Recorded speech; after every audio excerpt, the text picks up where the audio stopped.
오늘 본문에 있는 이 말씀을 가지고 복잡한 광야 속으로라는 제목으로 하나님의 말씀을 증가하도록 하겠습니다. 복잡한 광야 속으로라는 제목으로 하나님의 말씀을 증가하도록 하겠습니다. 제가 앞으로 누가복음을 가급적이면 한 장씩 설교를 하려고 애를 쓸 겁니다. 그래서 분량이 많으면 두 번에 걸쳐서 때로는 세 번에 걸쳐서 설교를 할 건데요. 제 생각에는 이 요한복음 3장이 너무 중요한 내용들이 또 좀 많아서 아마 토요일까지 제가 3장까지 하고 아마 주일날에는 4장이 있는 말씀 좀 보았으면 하는 그런 생각을 가지고 있습니다. 그래서 오늘은 누가복음 3장에 있는 처음 부분을 볼 건데요. 누가복음 3장은 크게 세 가지의 스토리가 있습니다. 여러분 그 누가복음을 읽다 보면 이야기가 쉽습니까? 어렵습니까? 쉽게 되어 있습니다. 내용이. 그래서 여러분 스토리로 되어 있어요. 그래서 누가복음을 읽으실 때 보면 좀 쉽다라는 느낌을 많이 받아요. 왜냐하니까 이래 막 연결되는 내용들이 아니라 그냥 이 이야기를 탁탁탁 나눠져 있어요. 그래서 나눠져 있기 때문에 누가복음이 좀 쉽게 다가올 수 있는 글이라고 할 수가 있겠습니다. 이 누가복음 3장은 크게 세 가지 스토리가 나옵니다. 첫 번째는 세례 요한에 관한 사역에 관한 내용이 나옵니다. 이제 세례 요한이 이제 하나님의 말씀이 그에게 임하고 세례 요한이 이제 사역을 하는, 어떤 사역을 합니까? 요단강가에서 회개 세례를 전파하게 되죠. 그래서 회개하라 천국이 가까웠느니라라고 하는 그런 선포를 하면서 세례 요한의 사역이 시작되는 이야기가 한 스토리로 나오고요. 두 번째는 이 세례 요한이 예수님이 세례 요한에게 세례받는 사건이 나옵니다. 이것도 딱 두 절로 되어 있는 사건이지만 21절, 22절 사건이지만 굉장히 또 중요한 사건이에요. 예수님이 세례 요한에게 세례를 받는 장면, 이 스토리가 하나 나오고요. 그리고 마지막에 3장 마지막 부분에 보시면 예수님의 족보가 나옵니다. 그래서 보통 성경에 보면 예수님의 족보가 두 군데가 나오는데 마태복음에 나오죠. 그죠? 아브라함과 다윗의 자손 예수 그리스도의 족보라 하면서 마태복음 1장에 보면 나오고 또 누가복음 3장 마지막 부분에 보면 예수님의 족보가 나옵니다. 그래서 마태복음과 누가복음의 예수님의 족보가 좀 틀립니다. 마태복음은 위에서부터 밑으로 쭉 해가지고 마지막에 예수 그리스도가 나오거든요. 근데 제가 거꾸로 맞죠. 그리고 근데 이 누가복음은 여러분 그 누가복음 3장에 있는 그 족보의 말씀 족보를 쭉 보시면 밑에서부터 위로 올라가는 족보가 나와 있습니다. 그죠? 그러니까 마태복음은 하나님부터 예수님까지 쫙 내려오는 족보인데 누가복음은 예수님부터 어디로 올라가요? 쫙 마지막에 하나님으로부터 올라가는 그런 족보로 되어 있습니다. 그래서 왜 누가가 이렇게 족보를 거꾸로 했는가? 우리 보통 족보하면 조상부터 시작해가지고 밑에 후손이 나오잖아요. 근데 누가복음은 일부러 후손부터 시작해서 조상이 나오게끔 만들었어요. 그 이유가 있어요. 왜냐하면은 하나님이 주시는 구원의 은혜는 누구만 받는 것이 아니다. 유대인만 받는 것이 아니고 누가 받는 것이다. 전체 사람들이 다 받는 거다. 그러니까 이제 밑에서부터 위로 올라가면서 크게 이제 하나님으로 끝나게 하는 거예요.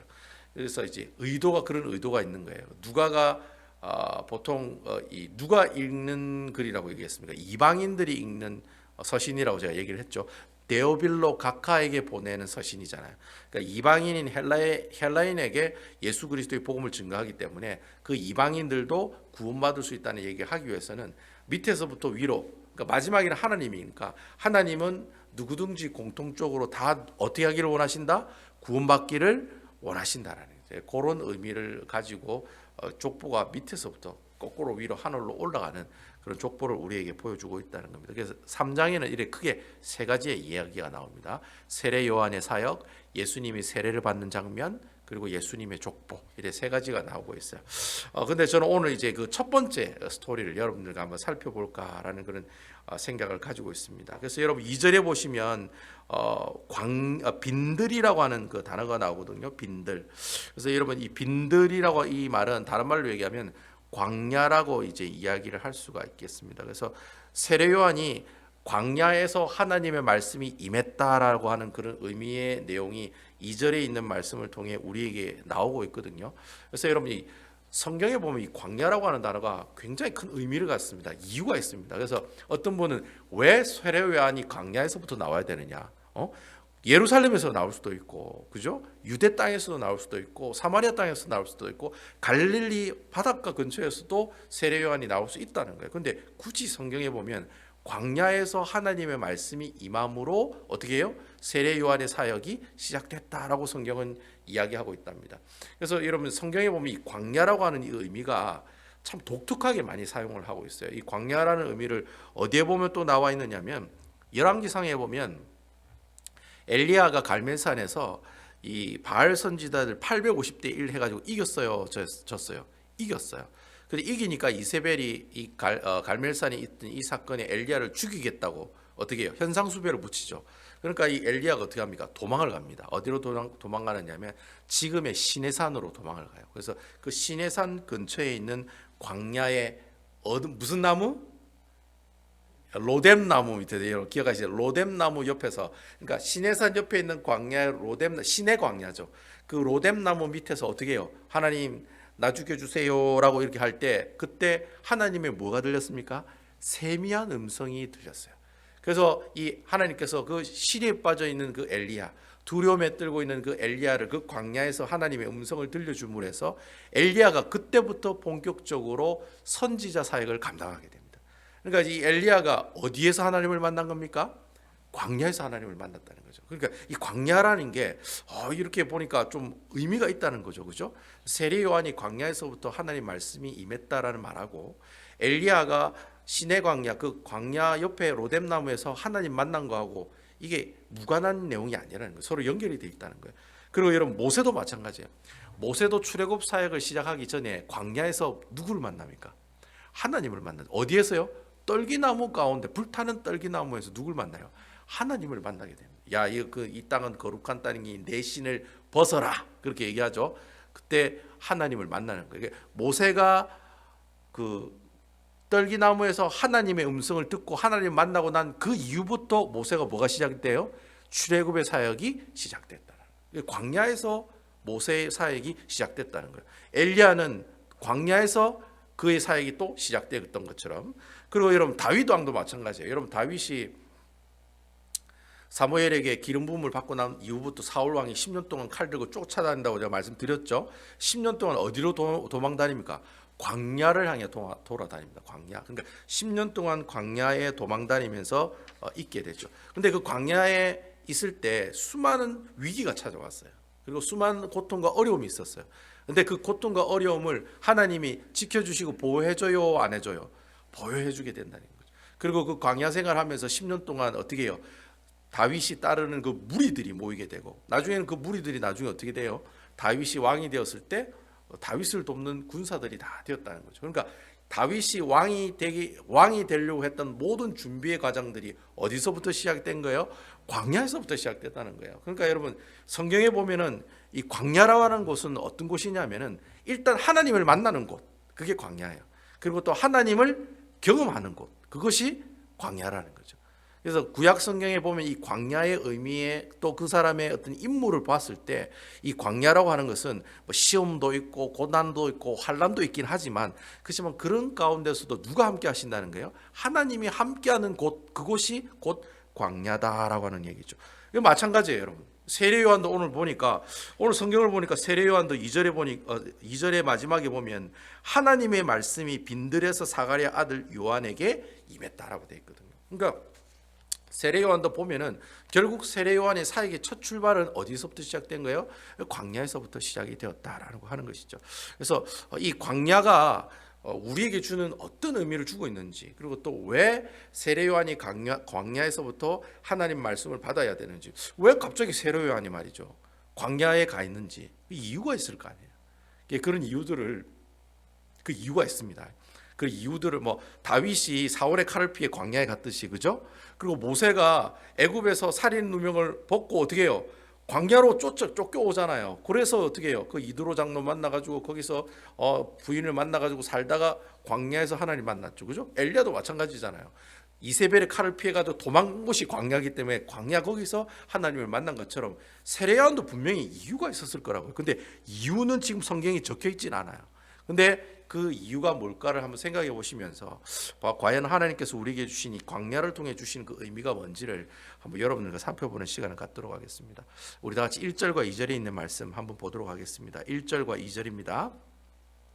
디베리오 황제가 통치한 지 15해 곧 본디오 빌라도가 유대의 총독으로 헤롯이 갈릴리 분봉왕으로 그 동생 빌립이 이두레와 드라고니 지방의 분봉왕으로 루사니아가 아빌레네의 분봉왕으로 2절 안나스의 가야바가 대제사장으로 있을 때에 하나님 말씀이 빈들의 사가랴 아들 요한에게 임하는지라.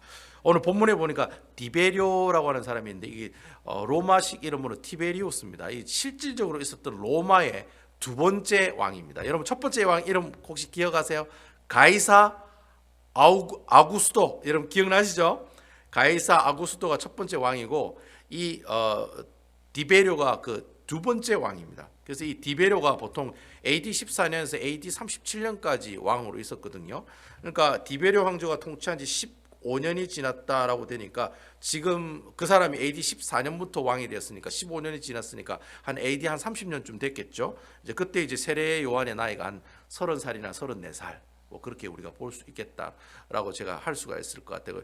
예수님의 나이가 보통 AD 1년부터 시작하는 게 아니라 BC 4세기부터 시작한다고 제가 여러분들께 말씀을 드렸죠. 이게 원래 연대표 표기 방법이 약간 좀 착오가 있었어요. 그래서 보통 4세기 정도를 뒤로 4년 정도를 뒤로 돌려서 예수님이 태어난 시기는 AD 1년이 아니라 BC 4다. BC 4세기다라고 제가 여러분들에게 말씀을 드렸습니다. 일단 뭐 어쨌든 뭐 예수님의 나이가 세례 요한이랑 6개월밖에 차이가 안 나니까 일단 세례 요한의 나이가 30살이나 아니면 34살 뭐 그 정도 됐다라고 할 수가 있겠죠. 그 당시 이스라엘이 로마 제국에 이렇게 치하에 있었어요. 근데 로마 제국이 나라를 다스리는데 일부러 네 군데를 나누어서 이렇게 분봉왕이라고 하는 왕을 세워서 다스렸어요. 왜냐하니까 한 왕이 그 나라를 통치하면 이렇게 혁명을 일으킬 확률이 많아요. 근데 네 군데를 갈라놓으면 이렇게 이런 구테타 같은 게 잘 일어나요, 안 일어나요? 잘 안 일어나요. 왜냐하면 이렇게 특색 있게 남부지방 사람은 남부지방, 전라도 사람은 전라도, 경상도는 경상도, 충청도는 충청도, 그다음 경기도는 경기도 이렇게 확 갈라놨기 때문에 이렇게 그 갈라놓은 곳에 뭐예요? 왕이 한 명씩 다 있으니까 다스리기도 쉬우니까 이 로마 황제가 이스라엘을 네 군데를 이렇게 쪼개가지고 이렇게 그때 나라를 다스리고 있었다는 거죠. 그런 역사적인 사실을 이 지금 누가가 지금 성경의 말씀을 통해서 이야기하고 있다는 거죠. 그래서 여러분 잘 아는 본디오 빌라도, 예수님 팔아넘긴 사람이죠. 본디오 빌라도가 유대 총독으로 있었죠. 유대의 분봉왕으로 있었다라는 거죠. 그리고 갈릴리 바다 근처에는 헤롯 우리 성경에 보면 헤롯이라고 돼 있는데 뭐 정확한 이름은 헤롯 안디바입니다. 헤롯 안디바가 이 갈릴리 예수님께서 사역하셨던 갈릴리 바다 호수와 그리고 요단강 동편에 있는 땅 그 부분을 이렇게 관리하고 있었고요.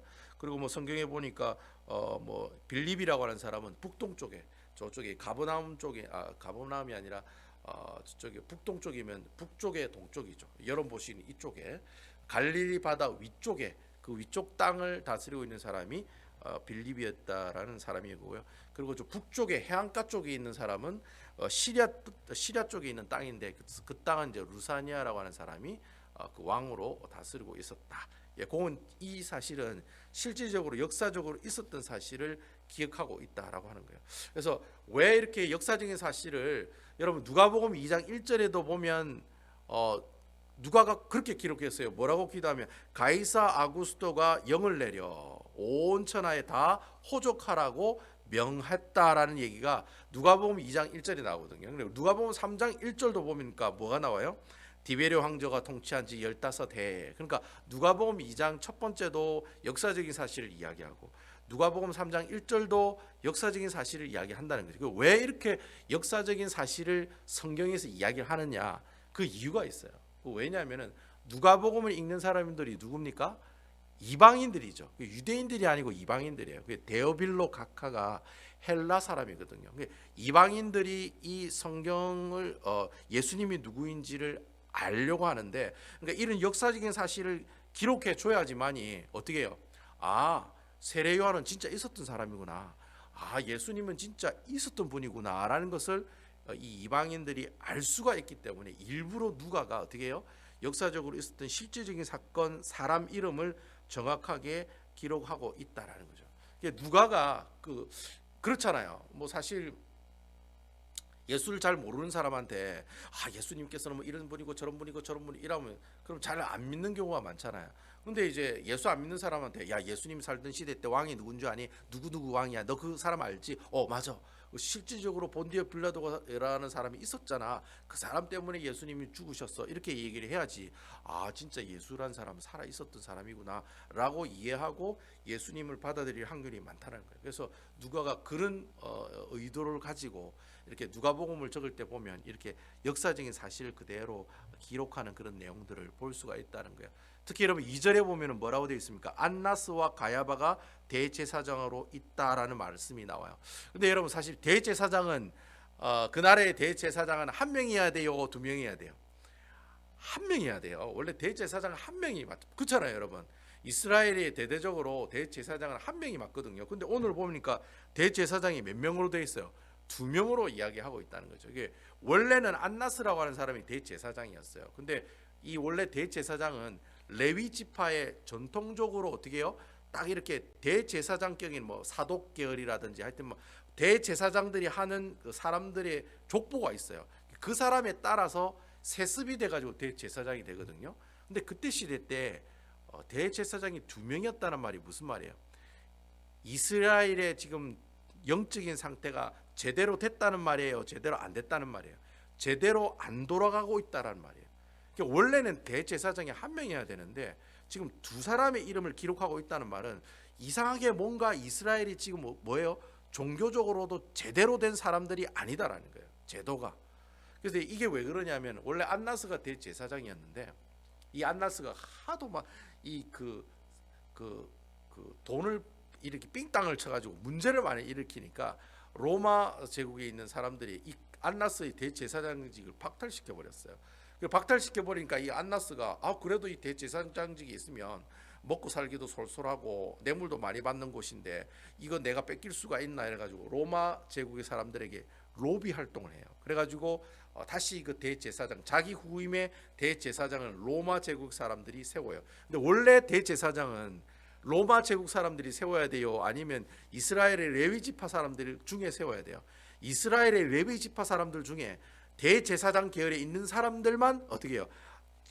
세습이 돼 오기 때문에 그 사람들에게만 대제사장직을 줘야 되는데 지금 로마 사람들이 지정해서 대제사장 직분을 주고 있다는 거예요. 이게 지금 제대로 된 게 아니라는 거죠. 이스라엘의 지금 종교 활동이 다 어떻게 돼요? 제대로 된 종교 활동, 신앙생활을 하고 있지 못하고 있다는 증거라는 거죠. 그래서 이 가야바가 누구냐면 안나스의 사위예요, 사위. 사위한테 그런 거예요. 야, 이 자리 좋으니까 네가 해. 그 대신 내가 뇌물 줘가지고 니를 지정하도록 해줄 테니까 네가 해가지고 그래서 이 안나스가 이 잘리기 전에 막 사람들에게 뇌물을 먹여가지고 결국은 이 로마 제국이 이 대제사장을 누구를 임명합니까? 안나스의 사위인 가야바를 어떻게 해요?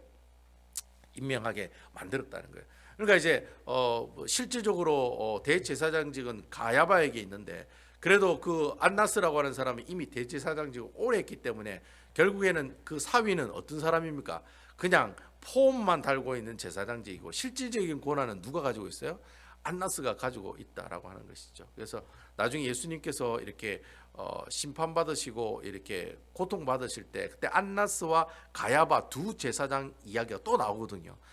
그러니까 이 안나스라는 사람은 대제사장 직분은 뺏겼지만은 그렇지만 실질적인 뭐예요? 권력들은 다 가지고 있다라는 거예요. 그런 이제 상태가 지금 오늘 본문에 나와 있는 안나스와 가야바가 대제사장으로 있다. 이 말은 결국 이스라엘이 종교적으로 아주 타락했다는 사실을 보여주는 전통적인 모습들이다라고 이야기하면 될 것 같아요. 그래서 원래 목사는 교회 한 명이어야 되는데 지금 이 교회에 목사가 몇 명이라는 거예요? 두 명이라는 거예요. 근데 한 목사가 하도 제대로 목회를 잘 못해가지고 사람들한테 돈 받아 먹고 막 이렇게 타락한 그런 목사 모습을 보이니까 이 사람 잘렸어요. 잘렸는데 그 교회 후임으로 누구를 앉힌 거예요? 그 자기 사위인 사람을 목사로 또 앉혀가지고 이 사람이 어떻게 해요? 물러났지만 계속해서 관여를 하고 어떻게 교회 활동의 모든 것들에 대해서 시시콜콜하게 다 간섭을 하게 되는 그런 상황이 되었다라는 거죠. 그러니까 여러분 이스라엘이 그 당시 종교 생활을 했지만은 신앙생활을 했지만 신앙생활을 제대로 해요 안 해요? 못했다는 거예요. 왜냐하면 대제사장부터 어떻게 해요? 제대로 신앙생활을 못하는데 어떻게 이스라엘 백성들이 제대로 하나님 앞에 신앙생활을 할 수가 있었겠습니까? 그럼 결국에는 세례 요한이 사역을 시작했을 때, 예수님께서 사역을 시작할 때는 이스라엘이 영적으로 깨끗할 때입니까? 더러울 때입니까? 타락하고 더러울 때라는 거예요. 그때 세례 요한의 사역이 어떻게 해요?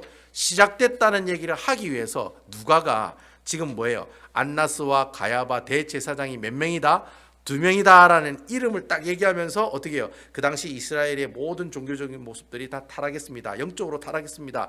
라고 보여주는 이것을 두고 제가 저번 주에 뭐라고 했습니까? 사회적 통념이라는 말 기억나세요? 제가 여러분들 말씀드렸죠? 이게 사회적 통념이에요. 그러니까 어떤 단어와 숫자를 딱 보면 그 당시 그 상황들을 이해할 수가 있다는 거죠. 그러니까 오늘 대제사장 이름이 2명 나오는 걸 딱 보면 아이고 이 집안이 완전 콩가루 집안이구나 라는 사회적 통념이 된 단어가 바로 안나스가 가야바라는 이 두 제사장의 이름이다라는 거예요. 이 제사장 이름이 2개 나왔다는 말은 이스라엘이 지금 완전히 지금 뭐예요? 콩가루 집안이 되어가고 있구나, 그렇게 보시면 되는 거예요. 그런 어두운 상황 가운데 있을 때 어떻게 해요? 누가 나타났다는 거예요? 세례 요한이 하나님의 사역이 시작되었다는 거예요. 그래서 여러분 이 말씀을 딱 보면 예수님께서 사역을 시작하실 때, 세례 요한이 사역을 시작했을 때 이스라엘은 도덕적으로나 윤리적으로나 때로는 종교적으로 어떻게 됐다? 타락하는 환경 가운데 있었다. 그 가운데 빛과 어둠이 되신, 빛이 되신 예수님께서 이 땅에 오셨다라고 하는 겁니다. 그러면 그 당시에 아무리 그 이스라엘이 그래 영적으로 도덕적으로 윤리적으로 타락했다고 해도 그때 하나님을 잘 믿으려고 하는 사람이 있었겠습니까? 없었겠습니까? 있었을까요? 없었을까요? 있었겠죠. 한 명이라도 있었겠죠. 근데 그런 사람들은 어디 가서 예수를 믿었습니까? 예루살렘에 가서 하나님을 믿지 않았어요. 왜냐하면 예루살렘이 이미 다 타락했기 때문에.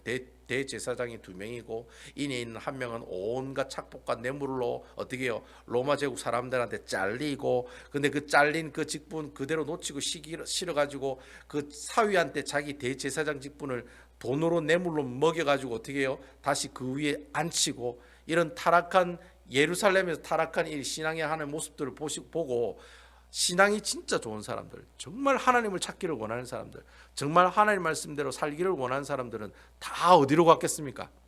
다 어디로 갔을까요? 다 광야로 갔다라는 거예요. 그래서 세례 요한이 광야에서부터 그 사역이 출발된 거예요. 그러니까 세례 요한도 눕고 싫었고 더럽고 치사해서 어떻게 해요? 예루살렘에서 하나님을 섬긴 게 아니라 어디 간 거예요? 광야로 간 거예요. 광야로 가서 그 광야에 가가지고 그 참 척박하고 물이 모자란 그 땅에 가서 어떻게 해요? 하나님 말씀을 연구하고 하나님을 찾고 기도하고 하나님 말씀에 기록하는 그 숱한 여러 가지 성경의 사범들을 기록하고 그 말씀대로 살려고 애를 쓰는 그 모습들을 어디서? 광야에서 생활을 했다는 거예요. 그 당시에 예수님께서 있었던 그 시대 때 광야에서 생활했던 그 공동체 이름을 여러분 아마 한 번씩 들어보셨을 거예요. 쿰난 공동체라고 여러분 들어보셨어요?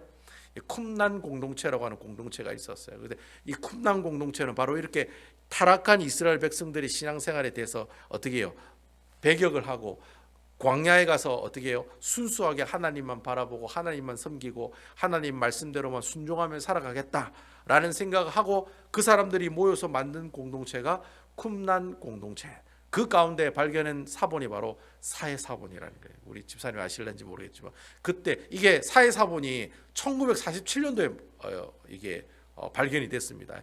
그 이전까지는 이 세례 요한이 이렇게 광야에 있었던 이유를 알지를 못했어요. 왜 세례 요한이 왜 광야에 있었을까? 왜 광야에 뭐가 있었어? 근데 그 1947년에 그 사해사본이 발견되고 쿰난 공동체의 사해사본이 발견됨으로 해서 그 당시 예수 그리스도를 정말 뜨겁게 사모하고 믿으려고 했던 사람들이 광야에 와서 어떻게 해요? 이 사람들끼리 마을을 만들어 가지고 그곳에서 말씀을 기록하고 말씀대로 살아가고 하나님 말씀대로 순종하며 살아가려고 했던 공동체가 있었다는 거예요. 그 공동체를 일컬어서 쿰난 공동체다 그렇게 얘기하는 거예요. 그래서 아마 세례 요한이 광야에 있었다는 말은 그 쿰난 공동체 안에 있었겠구나라고 생각할 수가 있다는 거예요. 왜냐하면 그 광야에서 누구를 만나요? 하나님을 만나고 그 광야에서 어떻게 해요? 하나님의 말씀을 읽고 묵상하고 하나님을 경험하고 하나님의 임재를 경험하게 되는, 왜 그렇게 경험하게 됐을까요? 그런 광야에 그런 공동체가 있었다는 거예요. 있었기 때문에 세례 요한도 광야에 있었지, 광야 아무도 없는데 그 세례 요한이 혼자서 뭐 하겠습니까, 여러분? 안 그래요, 여러분? 그래서 세례 요한이 광야에 있었던 이유는 바로 그러한 신앙 공동체가 광야에 있었기 때문에, 이 세례 요한이 그 광야에서 누구를 만나요? 하나님을 만나고 그곳에서 훈련받고 그곳에서 하나님의 임재를 경험하고 난 다음에 어떻게 해요? 드디어 광야에 있을 때 하나님의 말씀이 그에게 임재함으로 이제 드디어 때가 되었다, 나가라, 그런 하나님의 음성이 들렸겠죠. 그 이후로 세례 요한이 나가서 어떻게 해요? 사람들에게 요단강 근처에 가서 회개하라, 회개하라, 천국이 가까웠다라고 얘기하면서 수많은 사람들에게 회개의 세례를 전파하고 그곳에서 예수님 만나고, 그런 사건의 이야기가 누가복음 3장을 통해서 우리에게 계속 계시하고 있다라고 하는 겁니다. 그래서 신학자들이 그때 그 쿰란 공동체에 있었던 그 사람들, 사실 쿰란 공동체에 있었던 사람들이 그때 시대만 있었던 게 아니에요. 이미 200년 전에 헬라 제국 때, 셀루쿠스 왕조 때, 안티오쿠스 4세 있었을 때, 그때에도 그러니까 지금 세례 요한이 사역하기 200년 전부터 광야에는 그렇게 신앙 공동체가 만들어졌어요. 그걸 두고 요즘 신학자들이 무슨 파라고 얘기하냐면 에세네파라고 얘기해요. 그 옛날 성경에는 두 가지 파밖에 안 나오죠. 바리새파와 사두개파가 나오잖아요. 근데 이제 요즘 신학자들이 그런 쿰란 공동체를 보면서 또 다른 파가 한 파가 있구나. 그 무슨 파요? 에세네파라고 하는 파가 또 하나 더 있었겠다라고 이렇게 생각하고 이렇게 추측을 하고 있다는 거죠. 아무쪼록 여러분, 이 에세네파, 아마 이 세례 요한도 에세네파 쪽에 있는 사람이 아니었겠느냐, 그렇게 많은 사람들이 생각을 하고 있다라고 하는 것입니다. 아무쪼록 여러분, 이 빈들이라는 곳이 이제 광야인데 결국 이 광야에서 어떻게 해요? 이 세례 요한이 하나님을 만나게 되었다는 거죠. 그런 신앙 공동체 안에서. 그래서 여러분, 이 광야가 우리에게 주는 두 가지 큰 의미가 그거예요. 첫 번째는 광야는 하나님의 말씀이 임하는 곳이고, 아멘이지요. 두 번째, 광야는 하나님의 임재를 경험할 수 있는 곳이다라는 거죠. 세례 요한을 딱 보면 광야라는 것은 하나님의 말씀이 임하고 하나님의 임재함을 경험할 수 있는 곳이 광야구나. 그 광야에서 훈련을 받고 세례 요한이 하나님의 사명과 소명을 받고 회개의 세례를 전파하는 사역을 감당할 수 있게 되었다라는 거죠. 제가 이 말씀을 묵상하면서 제 스스로에게 그런 질문을 던졌어요. 그러면 문영주 목사, 너의 광야는 뭐냐? 너의 광야는 어디냐? 자, 세례 요한의 광야는 하나님을 만나고 하나님의 임재를 경험하고 하나님의 말씀을 어떻게 해요? 통해서 하나님을 만나고 경험하는 것이 광야였다면, 그럼 문 목사의 광야는 어디냐라는 거죠. 그 당시에는 예루살렘을 떠나서 광야에 가면 그런 신앙 공동체가 있어서 그렇게 신앙생활을 했는데, 그럼 우리 지금 여기 사는 예수 믿는 사람들은 여러분들의 광야는 어디에 있냐라는 거예요. 예? 어디에 있냐라는 거죠. 여러분들의 광야. 여기 광야가 어디 있어요? 여기에 뭐 광야 좀 가려면 저쪽이 뭐 사막이나 뭐 아무 나무도 없는 그런 데를 가야 되잖아요. 뭐 아니면 저기 애리조나나 유타나 아니면 캘리포니아나 네바다나 뭐 그런데 그런데 가야지. 어떻게 해요? 저는 이제 광야를 본 적이 있거든요. 진짜 이런 아무것도 없지 않습니까? 산에 나무가 있어요, 없어요? 산에 나무가 하나도 없어요. 그 네바다하고 유타주 이렇게 한번 지나가면서 보니까 산은 있는데 나무가 하나도 없어요. 그런 데가 광야 아닙니까? 그렇죠? 물도 없고 사람도 못 사는 그런 광야가 세례 요한의 시대 때는 있었는데, 오늘날 우리가 지금 신앙생활하는 이곳에는 광야가 어디 있냐라는 거죠. 이 광야를 어떻게 우리가 발견할 수 있냐라는 겁니다. 제가 이런 생각을 해보면서, 여러분, 광야가 어디겠습니까? 여러분들이 살고 있는 곳이 바로 광야죠. 여러분, 아멘이시죠? 여러분, 우리도 나도 세례 요한처럼 저 애리조나나 유타에 그냥 아무것도 없는데 그냥 막 기도원이나 거기서 가서 내가 신앙생활하면 광야에서 거기 가면 하나님 만나고 예수님 만나고 다 하겠지, 그렇게 생각하겠지만, 우리가 오늘날의 크리스찬인들이 살아가는 광야는 어디냐? 여러분들이 살고 있는 곳이 광야인 줄 믿으시기 바랍니다. 집사님이 일하고 있는 그 학교가 광야고, 권사님이 그 일하고 있는 그 세탁소가 광야고, 장로님이 가고 오고 쉬시고 주무시는 그곳이 뭐예요? 그게 광야라고 하는 거죠. 근데 옛날에 있었던 세례 요한의 광야랑 우리가 살고 있는 지금의 광야는 같아요, 틀려요? 틀려요. 세례 요한이 있을 때는 광야는 아무것도 없어. 동서남북으로 아무것도 없어요. 오직 누구만 바라봐요? 하나님만 바라볼 수밖에 없는 거예요. 그래서 그 당시 쿰남 공동체 사람들이 광야로 간 거예요. 오직 하나님만 바라보기 위해서. 그럼 그 사람들은 그래 광야로 갔는데, 그럼 우리가 이렇게 신앙생활하는 우리 그리스도인을 그럼 어떻게 하라는, 우리는 그런 광야도 없는데. 그런데 여러분, 그 시대 때는 아무것도 없는 게 광야였지만은 요즘 시대 살아가는 광야는 너무 복잡하게 많이 있는 곳이 우리가 살고 있는 광야라는 거예요. 여러분, 주위에 복잡한 게 얼마나 많아요. 예? 여러분, 가령 예를 들어서 우리 핸드폰 같은 것도, 옛날에 핸드폰은 전화 받고 전화 걸고 그게 땡이었어요. 예? 그래요, 안 그래요, 여러분? 전화 받고 전화 걸고 땡이었어요. 근데 요즘 핸드폰으로 뭐 합니까, 여러분? 예? 텔레비도 보고 이메일도 보내고, 심지어 뭐 저기 CCTV 감시도 하고 그다음 요즘 핸드폰으로 집에 있는 그 보일러 온도도 조절하고 에어컨 온도도 조절하고, 예? 심지어 뭐 음악도 듣지, 텔레비도 보지. 이런 핸드폰으로 오만 것 다 할 수 있잖아요, 그죠? 근데 여러분, 중요한 것은 그 핸드폰 하루 종일 쳐다보면서 살아요, 아니면 성경 보면서 살아요? 핸드폰 이렇게 보다가 이렇게 떨어뜨리고 얼굴 막 부딪히기도 하고 막 이러. 저도 몇 번 그런 적이 있거든요. 코에 막 부딪혀가지고 뭐 할 때 일하다가 자가지고 핸드폰 떨어뜨리고, 그렇게 우리 핸드폰을 붙들고 살아가고 있다는 거예요. 그러니까 우리가 살아가는 광야는 이 세례 요한이 살아갔던 광야처럼 단순하고 아무것도 없는 게 아니라 너무 복잡해요. 너무 복잡한 시대 가운데 살아가고 있어요. 그렇잖아요, 여러분. 근데 중요한 것은 내가 그 복잡한 그 광야 가운데서 누구를 만나야 된다는 거예요. 하나님을 만나야 된다는 거예요. 그게 중요하다는 거예요. 세례 요한이 광야에서 하나님 말씀이 임하고 하나님의 임재를 경험했던 것처럼 우리도 이 복잡한 광야 가운데서 누구를 만나야 돼요? 하나님을 만나고 하나님의 임재를 경험하고 하나님 말씀에 은혜 받는 삶을 살아가도록 해야 된다는 거예요. 아멘입니까? 우리 예수 믿는 사람은 어떤 사람들입니까? 하나님의 소명을 받은 사람들이잖아요. 너희는 가서 모든 족속으로 제자 삼아 아버지와 아들과 성령의 이름으로 세례주고 내가 내게 분반 모든 것을 가르쳐 지키게 하라. 볼지어다 내가 세상 끝날까지 너희와 항상 함께하리라. 모든 사람들이 예수님의 그 놀라운 명령들을 다 어떻게 해요? 받은 사람들이잖아요. 그러니까 나를 소명자다, 사명자다라고 그러잖아요. 하나님의 명령을 받은 사람들이라. 예수쟁이들은, 예수 믿는 사람들은 하나님의 명령을 받은 사람들이에요. 내가 여기 태어나가지고 내가 개인적으로 그냥 먹고 싶은 거 먹고 뭐 살아가는 데는 내 마음대로 살다가 돌아가시면 천국 가는 거, 그게 예수 믿는 사람이 아니라 하나님이 여러분을 이 땅에 보내주신 이유가 있다는 거예요. 그 이유가 없어지면 여러분 어떻게 되는 거예요? 그럼 여러분 주님 부르시는 그날에 가는 거예요. 왜 내가 죽느냐? 주님이 주신 소명거리가 떨어지고 없어지면 여러분 하늘나라 가시는 거예요. 근데 아직까지 소명이 있으면 하나님께서 어떻게 해요? 계속해서 이 땅에 살게 하신다는 거예요. 내가 지금 이 나이까지 살고 있는 이유는 하나님이 내게 주신 소명이 있다는 거예요. 그 소명을 이루기 위해서, 하나님이 주신 그 명령을 이루기 위해서 하나님께서 나에게 1년, 2년, 3년이라는 생명을 계속해서 허락해 주신다라고 하는 거예요. 그럼 내가 그렇게 하나님의 사명을 받고 하나님의 소명을 받은 사람으로서, 그럼 나는 이 광야에서, 이 복잡한 광야 가운데서 나는 어떻게 살아야 되느냐? 뭐 어떻게 살아야 돼요? 매일 하나님 말씀 읽고 하나님 말씀 묵상하고 맥체인 성경 읽기표 가지고 밑줄 쫙쫙 꺼가면서 오늘 며칠까지 읽어야 됩니까? 오늘 여러분 12 창세기 13장이고 나머지는 12장 다 보고 계시죠? 예? 다 보고 계시죠? 아멘. 한 번밖에, 장로님 혼자밖에 안 하시노. 예? 저도 지금 계속 읽고 있는데 오늘 제가 맥체인 성경표를 제 사무실에 놔두고 왔네요. 여러분 읽으시고 하나하나 끄시고, 저 나가시다 보면 맥체인 성경표 읽기 그 표가 있으니까 들고 가셔가지고 하나하나 체크하면서 성경 꼭 보시기 바랍니다.